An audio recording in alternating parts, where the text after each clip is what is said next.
രീതിയിലുള്ള UDFിൻ്റെ നേതാവ് പ്രിയങ്കരനായ അബ്ദുറഹിമാൻ എണ്ടത്താണി, നിയോജകമണ്ഡലം മുസ്ലിം ലീഗിൻ്റെ പ്രസിഡന്റ് കരീം സാഹിബ്, MP മുഹമ്മദ് കോയ സാഹിബ്, പ്രിയപ്പെട്ട മുളക്കൽ മുഹമ്മദ് അലി സാഹിബ്, കുഞ്ഞാലി സാഹിബ്, പ്രിയങ്കരനായ ലത്തീഫ്, പ്രിയപ്പെട്ട യാസർ, നൗഷാദ് മാസ്റ്റർ, ആമിന മോൾ, മറ്റു നല്ലവരായ UDFിൻ്റെ സമാദരണീയരായിട്ടുള്ള നേതാക്കന്മാരെ, സഹോദരന്മാരെ, വളരെയേറെ പ്രാധാന്യമർഹിക്കുന്ന ഒരു തെരഞ്ഞെടുപ്പിൻ്റെ പ്രചാരണ പ്രവർത്തനത്തിലാണ് നമ്മളെല്ലാവരും. ഇന്ത്യ രാജ്യത്ത് 17ഓളം ലോക്സഭാ തെരഞ്ഞെടുപ്പുകൾ നടന്നിട്ടുണ്ട്. ലോകത്ത് തന്നെ ഏറ്റവും കൂടുതൽ ആളുകൾ വോട്ട് ചെയ്ത് അധികാര കേന്ദ്രങ്ങളിലേക്ക് തിരഞ്ഞെടുക്കപ്പെടുന്ന ലോകത്തിലെ ജനാധിപത്യത്തിൻ്റെ സംവിധാനം ഏറ്റവും നന്നായി നിലനിൽക്കുന്ന ഒരു രാജ്യമാണ് നമ്മുടെ രാജ്യം. നമ്മുടെ രാജ്യത്തിൻ്റെ എല്ലാ അഭിവൃദ്ധിക്കും നിദാനമായത്, നമ്മുടെ രാഷ്ട്രത്തിൻ്റെ വളർച്ചയ്ക്ക്, നമ്മുടെ രാഷ്ട്രത്തിൻ്റെ പുരോഗമനത്തിന്, നമ്മുടെ രാഷ്ട്രത്തിൻ്റെ നിലനിൽപ്പിന് ഏറ്റവും അനിവാര്യമായ ഘടകം എന്ന് പറയുന്നത് ജനാധിപത്യ വ്യവസ്ഥിതിയിലെ ഈ വോട്ടവകാശമാണ്.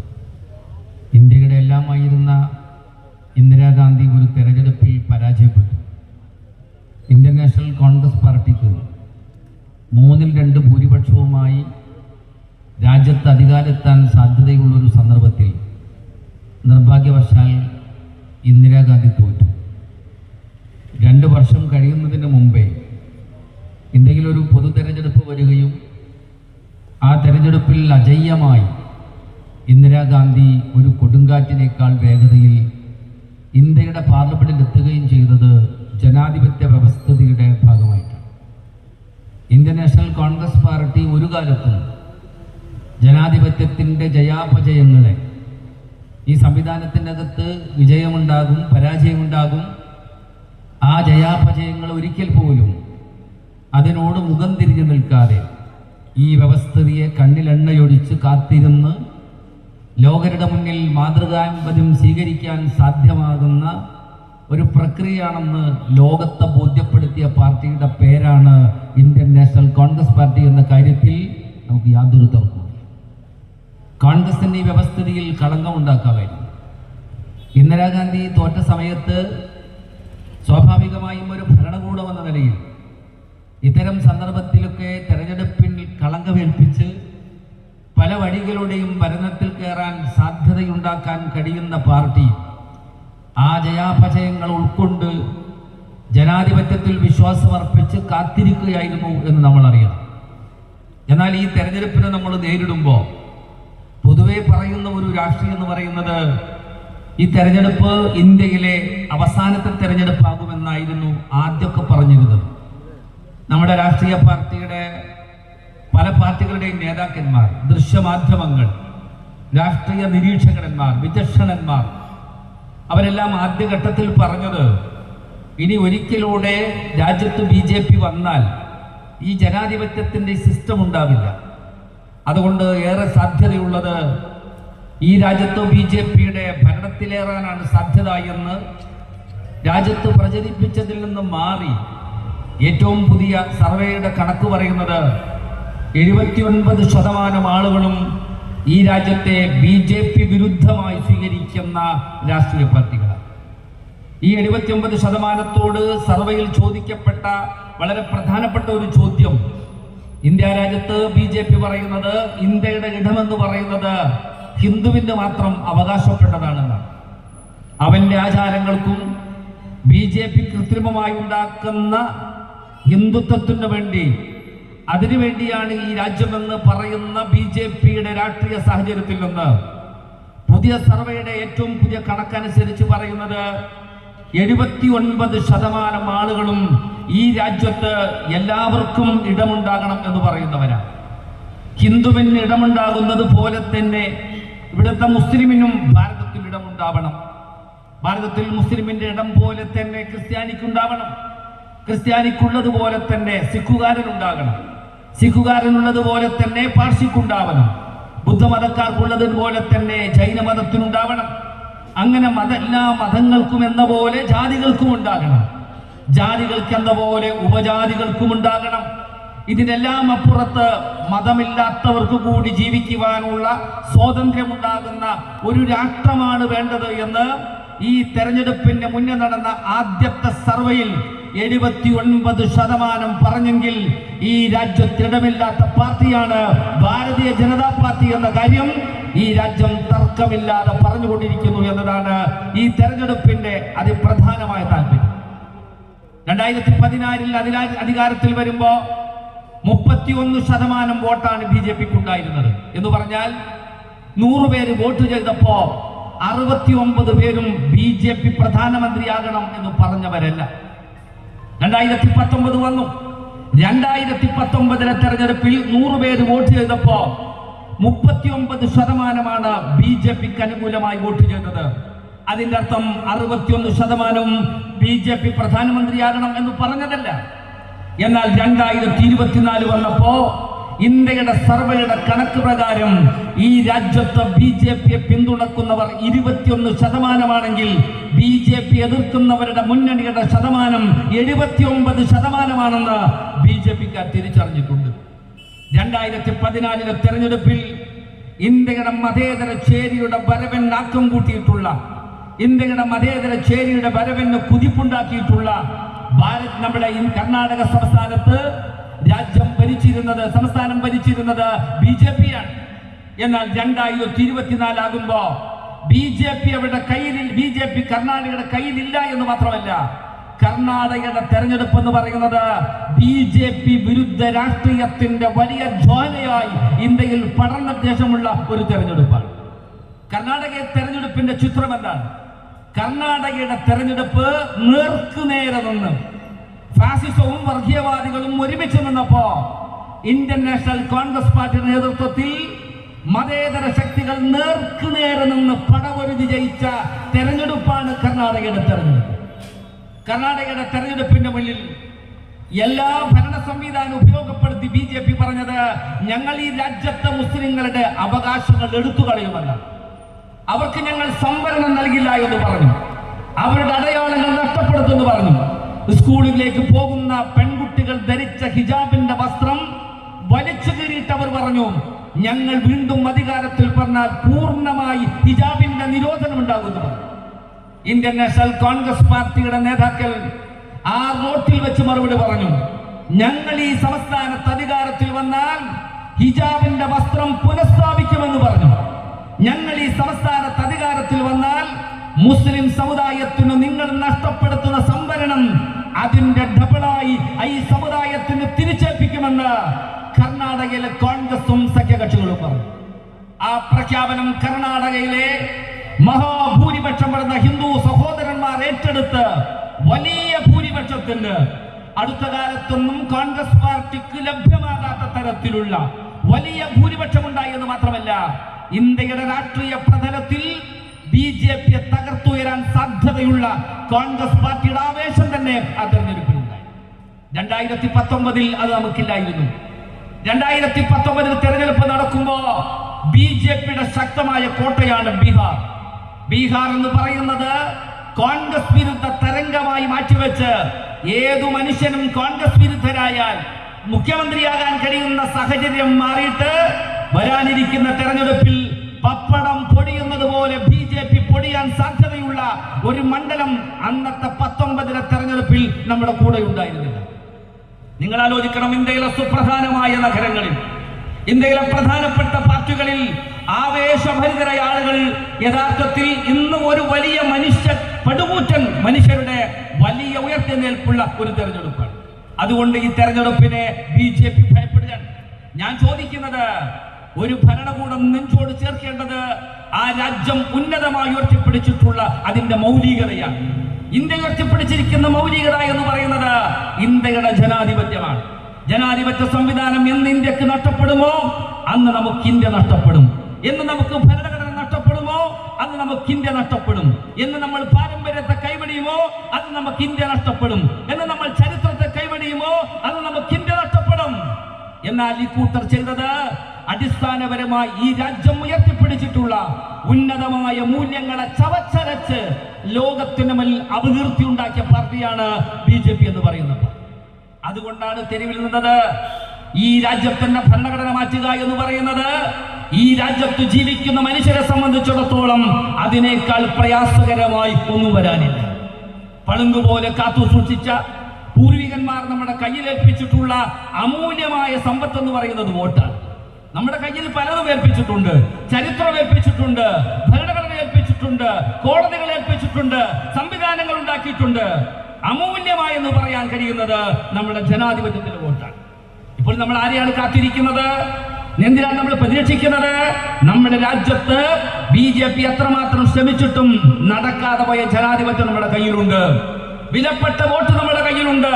ഇത്രയേറെ മനുഷ്യർ അധിവസിക്കുന്ന ഒരു രാജ്യത്ത് ഒരു ഭരണകൂടം അതിക്രമകാരികളാകുമ്പോ അവരിൽ നിന്ന് ജനതയെ രക്ഷപ്പെടുത്താൻ ഇത്രയും മൂർച്ചയുള്ള ആയുധം ലോകരുടെ കയ്യിലില്ല. ജനാധിപത്യം വലിയ മൂർച്ചയോടെയുള്ള രാജ്യം ഇന്ത്യയാണ്. അതുകൊണ്ടാണ് ഇന്ത്യയിലെ പല കോടി മനുഷ്യന്മാർ ഈ തെരഞ്ഞെടുപ്പിനെ കാത്തിരിക്കുന്നത്. അതുകൊണ്ട് എന്താ സംഭവിക്കുന്നത്?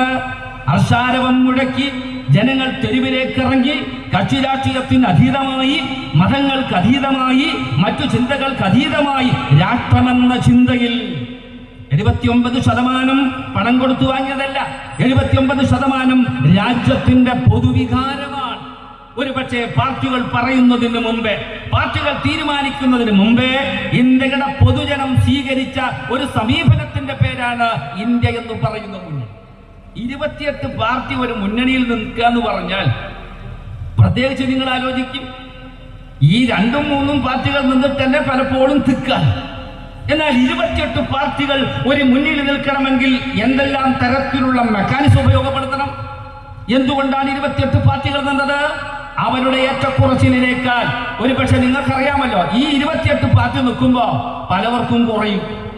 സീറ്റിന്റെ കുറവുണ്ടാകും, MP-മാരുടെ കുറവുണ്ടാകും, MLA-മാരുടെ കുറവുണ്ടാകും. ഓരോ സംസ്ഥാനത്തും ആ പാർട്ടിയേക്കാൾ കപ്പാസിറ്റി ഉള്ള പാർട്ടി ഉണ്ടാകും. അതെല്ലാം സഹിക്കാൻ തയ്യാറാണ്. MLA-മാർ കുറയട്ടെ, MP-മാർ കുറയട്ടെ, പക്ഷെ പവിത്രമായ നമ്മുടെ രാജ്യം, പൂർവികന്മാർ അവർ ജീവിതം ത്യജിച്ച് ഒരു ജനതക്ക് ജീവിക്കുവാൻ പാകമായ ചരിത്രത്തെ മാറ്റി നിർത്തിപ്പോയ ഈ വിലപ്പെട്ട രാജ്യത്തെ BJP-ക്കാരുടെ കയ്യിൽ ഏൽപ്പിക്കില്ല എന്ന ഇന്ത്യയുടെ പൊതു രാഷ്ട്രീയമാണ് ഈ രാജ്യത്തെ 28 പാർട്ടികൾ അത് നയമായി സ്വീകരിച്ചത്. അങ്ങനെ ഒരു ബാനറിന് കീഴിൽ നിന്നപ്പോ ഇന്ത്യയുടെ ജനത മുഴുവൻ ഒരുമിച്ച് BJP വിരുദ്ധ തരംഗമായി മാറിയിരിക്കുന്ന തെരഞ്ഞെടുപ്പാണ്.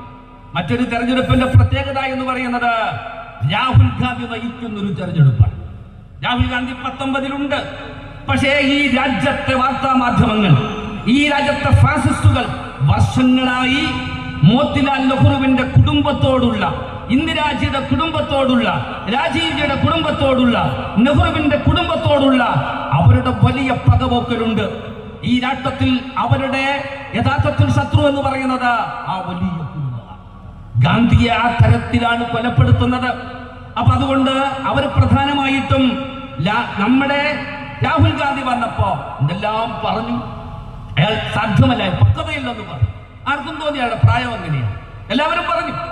ആൾക്കൂട്ടത്തിനിടയിൽ കയറിയിട്ട് ഈ രാജ്യത്തെ മാർക്സിസ്റ്റുകാരനും പറഞ്ഞു, BJP-ക്കാരുടെ പക്വതയില്ല, പക്വതയാവട്ടെ എന്ന് പറഞ്ഞു. ഇന്ന് നിങ്ങൾ ആലോചിക്കണം, ഈ രാജ്യത്തെ 140 കോടി മനുഷ്യന്റെ ജനത, ഈ ജനത കാത്തിരിക്കുന്ന ഇന്ത്യയിലെ പക്വതയുടെ നേതാവിന്റെ പേരാണ് രാഹുൽ ഗാന്ധി എന്ന യാഥാർത്ഥ്യം. നമ്മൾ എന്തെല്ലാം നിങ്ങൾ അപഹാസ്യപ്പെടുത്തി, എന്തെല്ലാം നിങ്ങൾ തെരുവിലിട്ട് പറഞ്ഞു. ആ മനുഷ്യൻ ഈ തെരുവിലൂടെ നീങ്ങുമ്പോ ഒരു പക്ഷേ അയാൾ ഏറെ കണ്ടൊരു വേദനിക്കുന്ന മനസ്സിനെ. ബാപ്പ നഷ്ടപ്പെട്ടവരെ കണ്ടു, അമ്മ നഷ്ടപ്പെട്ടവരെ കണ്ടു, വീടുകൾ കത്തിച്ചാമ്പലായപ്പോ സഹായിക്കാൻ ആളില്ലാതെ, കരയാൻ കണ്ണുനീരില്ലാതെ ജീവിച്ച മനുഷ്യരെ അവർ കണ്ടു. തെരുവിലെല്ലാം നഷ്ടപ്പെട്ടവരെ അവർ കണ്ടു.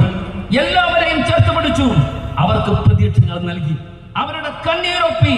അവർ ഗദ്ഗതത്തോടെ നിന്നപ്പോ അവരെ ഹൃദയത്തോട് ചേർത്ത് പിടിച്ചു പറഞ്ഞു, ഇത് ഇന്ത്യയാണ്, നമുക്ക് തിരിച്ചു വരാൻ സാധിക്കും. നിങ്ങളുടെ കണ്ണുനീരിന് അറുതി ഉണ്ടാകും, നിങ്ങളുടെ പ്രയാസങ്ങൾ ദൂരീകരിക്കും. ഈ രാജ്യത്തിന് ജനാധിപത്യമുണ്ട്. ഇന്ത്യൻ പാർലമെന്റിലേക്ക് യഥാർത്ഥത്തിൽ ആ യാത്രയുണ്ട്.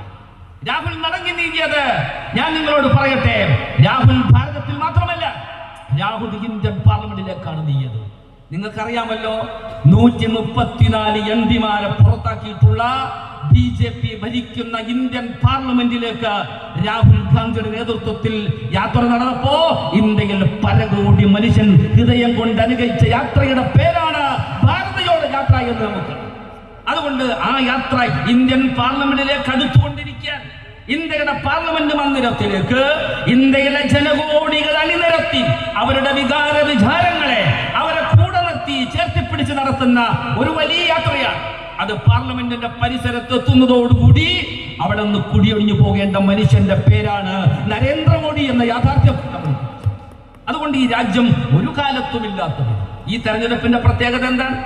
ഈ തെരഞ്ഞെടുപ്പിൽ നമ്മൾ സ്ഥാനാർത്ഥിയുടെ പര്യടനം തീരുമാനിക്കുന്നതിന് മുമ്പേ സ്ഥാനാർത്ഥിക്ക് വേണ്ടി പൊതുജനം വോട്ട് ചോദിച്ച ആദ്യത്തെ തെരഞ്ഞെടുപ്പ്. നമ്മൾ കൊടി കെട്ടുന്നതിന് മുമ്പേ, നമ്മൾ ബാനർ വെക്കുന്നതിന് മുമ്പേ, നമ്മൾ പെയിന്റ് വാങ്ങുന്നതിന് മുമ്പേ, നമ്മൾ ജാഥയെ കുറിച്ച് ആലോചിക്കുന്നതിന് മുമ്പേ ഇന്ത്യയുടെ തെരുവിൽ ഇന്ത്യൻ നാഷണൽ കോൺഗ്രസ് പാർട്ടിക്കും സഖ്യകക്ഷികൾക്കുമായി ബോർഡ് എഴുതാനും അവർക്ക് വേണ്ടി വോട്ട് ചോദിക്കുവാനും അവർക്ക് വേണ്ടി പ്രചരണം നടത്തുവാനും രാജ്യത്തെ രാഷ്ട്രീയത്തിന്റെ അപ്പുറത്തുള്ള ആളുകൾ ആദ്യം മുന്നോട്ട് വന്നിട്ടുള്ള ആദ്യത്തെ തെരഞ്ഞെടുപ്പാണ്. തെരഞ്ഞെടുപ്പ് വലിയ പ്രത്യേകതയുണ്ട്.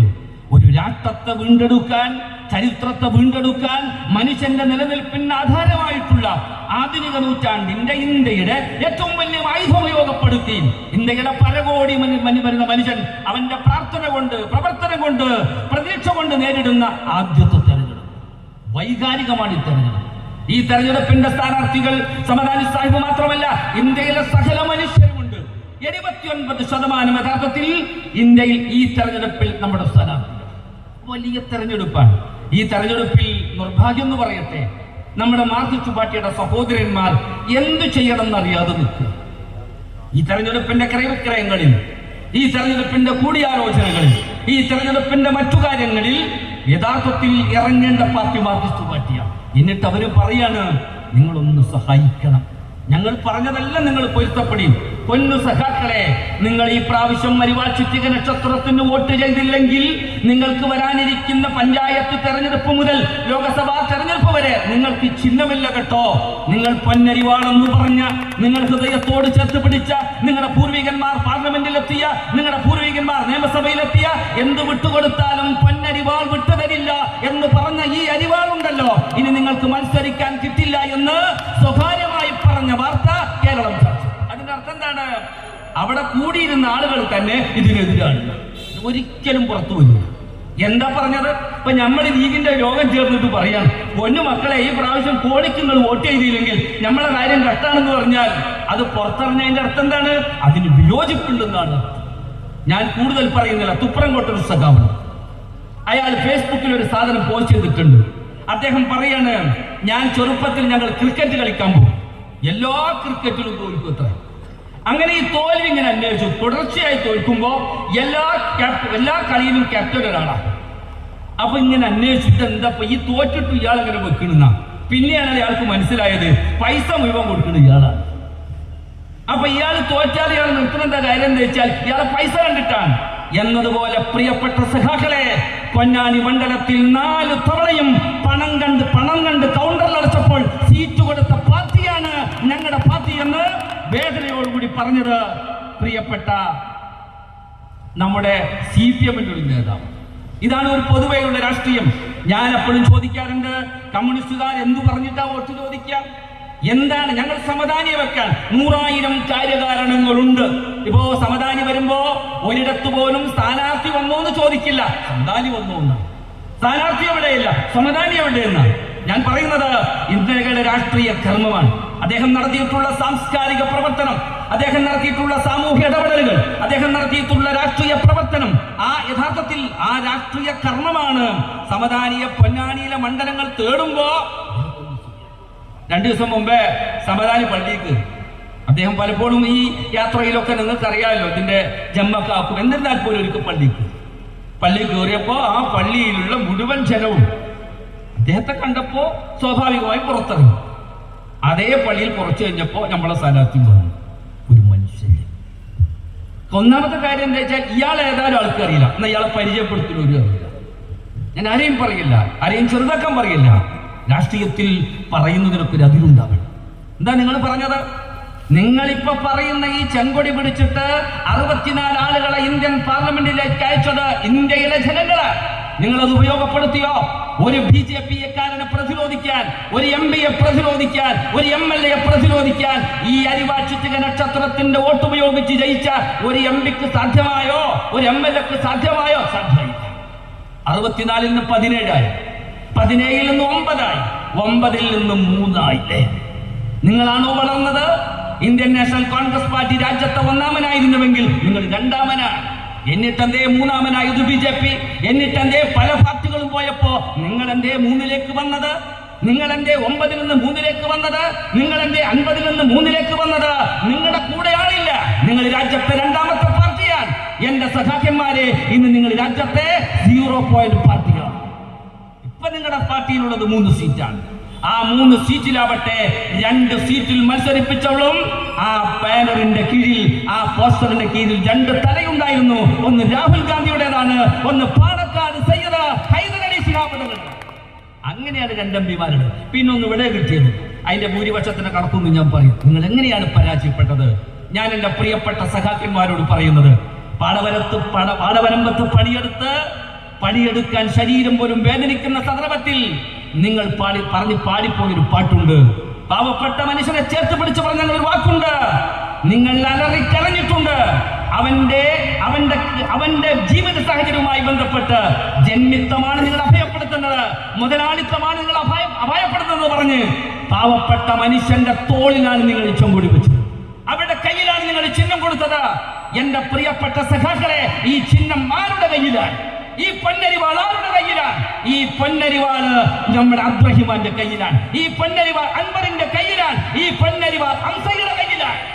പൊന്നാനി പോലുള്ള ഒരു മണ്ഡലത്തിൽ എത്രയോ രാഷ്ട്രീയ പാർട്ടിയുടെ, മാർക്സിസ്റ്റ് പാർട്ടിയുടെ ഉന്നതരായ മനുഷ്യന്മാർ, മലബാറിലെ കമ്മ്യൂണിസത്തിന്റെ രാഷ്ട്രീയ സാഹചര്യത്തിൽ കണ്ണൂര് പോലെ പറയാൻ കഴിയുന്ന പാർട്ടി നേതാക്കന്മാരുള്ള മലപ്പുറം ജില്ലയിൽ 4 തവണ ലോക്സഭാ തെരഞ്ഞെടുപ്പ് വന്നപ്പോ പണക്കാരന്റെ ബാങ്കിൽ അക്കൗണ്ട് പരിശോധിച്ച് ആ അക്കൗണ്ട് കണക്കാക്കി സീറ്റ് കൊടുത്ത പാർട്ടിയാണ് കേരളത്തിലെ മാർക്സിസ്റ്റ് പാർട്ടി എന്ന് കമ്മ്യൂണിസ്റ്റുകാരൻ തിരിച്ചറിഞ്ഞൊരു തെരഞ്ഞെടുപ്പ്. അതുകൊണ്ട് ഈ തെരഞ്ഞെടുപ്പ് ജനാധിപത്യ വിശ്വാസികളെ സംബന്ധിച്ചിടത്തോളം ഏറെ അനുകൂലമാണ്. പ്രിയപ്പെട്ട നമ്മുടെ UDF-ന്റെ പൊന്നാനി മണ്ഡലത്തിന്റെ ചെയർമാൻ പ്രിയങ്കരനായ അജയ് മോഹൻ ഈ വേദിയിലേക്ക് വന്നുകൊണ്ടിരിക്കുകയാണ്. നിങ്ങൾക്ക് എല്ലാവർക്കും വേണ്ടി പ്രിയപ്പെട്ട അജയേട്ടനെ ഞാൻ സ്വാഗതം ചെയ്യാണ്. അതുകൊണ്ട് ഈ തെരഞ്ഞെടുപ്പിൽ പ്രിയപ്പെട്ട സമതാനിക്ക്, നമ്മുടെ രാജ്യത്തിന്, നമുക്ക് വേണ്ടി, നമ്മുടെ പിൻതലമുറക്ക് വേണ്ടി, നമ്മളൊക്കെ ഇവിടെ ജീവിച്ചിട്ടുണ്ട്. നമ്മൾ ജീവിച്ചപ്പോൾ നല്ല വെളിച്ചമുണ്ട്, വെളിച്ചത്തിന് നല്ല പവറുണ്ട്. നമ്മൾ ജീവിച്ചപ്പോൾ സമാധാനമുണ്ട്, ആ സമാധാനത്തിന് നല്ല ഭംഗിയുണ്ട്. നമ്മൾ ജീവിച്ചപ്പോൾ നല്ല സയാനമുണ്ട്, ആ സയാനത്തിന് ശാന്തിയുണ്ട്. നമ്മൾ ജീവിച്ചപ്പോൾ നല്ല രാത്രിയുണ്ട്, ആ രാത്രിയിൽ നമുക്ക് നല്ല ഉറക്കമുണ്ട്. സ്വൈര്യങ്ങൾ നഷ്ടപ്പെടുന്ന, സ്വൈര്യവ്യവഹാരം നഷ്ടപ്പെടുന്ന, സ്വൈര്യജീവിതം നഷ്ടപ്പെടുന്ന ഒരു സാഹചര്യം ഇന്ത്യയിലേക്ക് വരാതിരിക്കാൻ ഇന്ത്യയുടെ ജനമനസ്സുകൾ ഒന്നിച്ച് കാത്തിരിക്കുന്ന ഈ ജനാരവത്തിന്റെ കൂടെ, ഈ ജനസാഹചര്യത്തിലൂടെ കണ്ണിയാകാൻ നമുക്ക് സാധ്യമാകട്ടെ, വലിയ വിജയമുണ്ടാകട്ടെ എന്ന് ആത്മാർത്ഥമായി ആഗ്രഹിച്ചുകൊണ്ട് പ്രാർത്ഥിച്ചുകൊണ്ട് എന്നെ കേട്ട നിങ്ങൾക്ക് ഹൃദയംഗമായ നന്ദി പറഞ്ഞ് ഞാൻ അവസാനിപ്പിക്കുന്നു. ജയ് UDF.